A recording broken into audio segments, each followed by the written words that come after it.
Can you hear me now?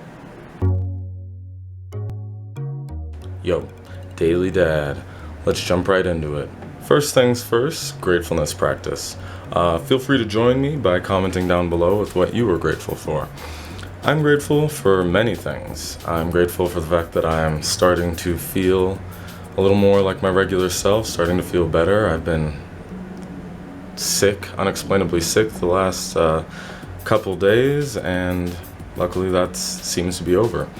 I'm grateful for Raylyn, who has been amazing while I've been sick, stayed up with me and helped me out as I was vomiting in the middle of the night, and then also helped with, also did all of the Avi middle of the night getting up on top of that. So she was pulling double duty super mom shit right there. Thankful for Sabrina, who is watching the kids right now, allowing me to get a crazy amount of work done today, and as well as doing this video. Plenty of other things, but let's jump into the second part, which is the lesson that I've learned the hard way that I want to share with y'all in hopes of saving you the hassle. And today's lesson is more of a system that I've built to instill new habits. Often we attempt to start new habits and we get frustrated when we either fail or achieve it successfully one or two times just to then fall back into our old way of being. So this is my attempt to avoid that and set myself up for the highest chances of success. So the basis of this system is built in 4 quadrants based on 2 metrics. The first metric being low stress to high stress, and the second metric being perceived negativity of the situation or positivity of the situation. First place to start is to make it the easiest for us is a low stress positive situation. All right, this is essentially to build the habit, to start amassing successes at doing this new behavior. For example, for me personally, in my gratefulness practice, this is where I began. I started with a gratefulness journal each night where I essentially just wrote down things that went well that day. Low stress in that it was a private online journal. I actually did iDoneThis.com. I'll leave a link down in the description below. And it was just positive in the sense that I was only recounting things that had gone well, things that I was thankful for, things that I was grateful for. After this quadrant, the next to move to is low stress, negative.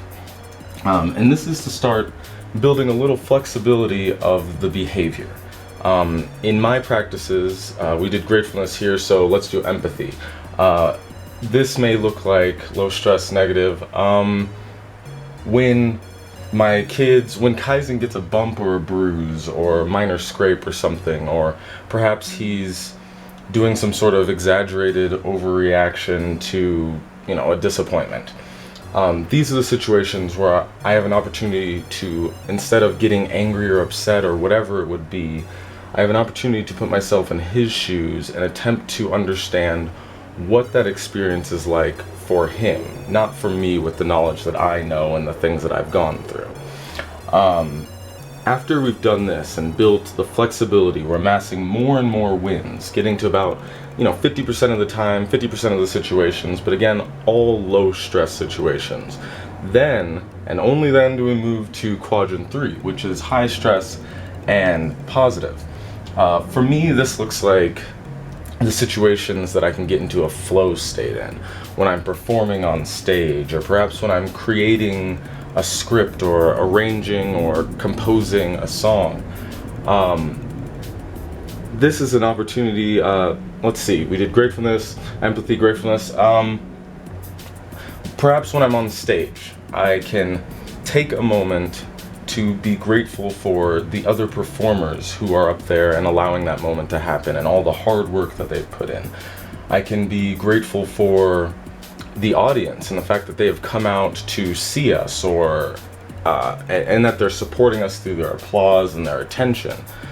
There are many opportunities to do this that go often unnoticed, and that And the importance of this category is that this is when we can start building some serious momentum, because these experiences, once we take the time to apply them in our positive, high-stress situations, these behaviors start creating powerful moments that amplify the positive experiences that you're having at that time. Like when I'm on stage, I'm already feeling the rush of the applause and the performing and the fun that it is singing with the rest of Swing's harmony.